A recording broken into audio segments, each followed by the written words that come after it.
नमस्कार सर्वांना, कशा आहात सर्वजण? मजेत ना?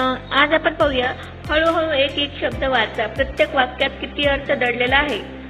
अश्रू सांगतात दुःख किती आहे, विश्वास सांगतो जोडीदार कसा आहे, गर्व सांगून जातो पैशाचा माज किती आहे, संस्कार सांगून जातात परिवार कसा आहे, वार्ता सांगून जाते माणूस कसा आहे, संवाद सांगून जातात ज्ञान किती आहे, खेद सांगून जाते लक्ष कुठे आहे, डोळे सांगून जातात व्यक्ती कशी आहे, स्पर्श सांगून जातो मनात काय आहे, आणि वेळ दाखवते नातेवाईक कसे आहेत.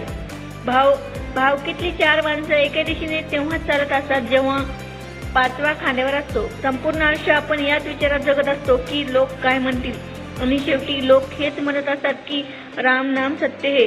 माणसाची कदर करायची असेल तर जिवंतपणेच करा, कारण पिरडी उचलण्याच्या वेळी तिरस्कार करणारे सुद्धा रडतात.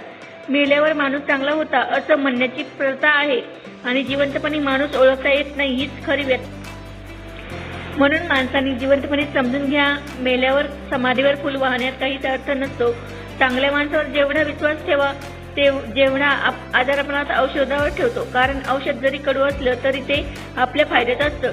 चांगल्या माणसं सुद्धा अगदी नेमकं तसंच असतं.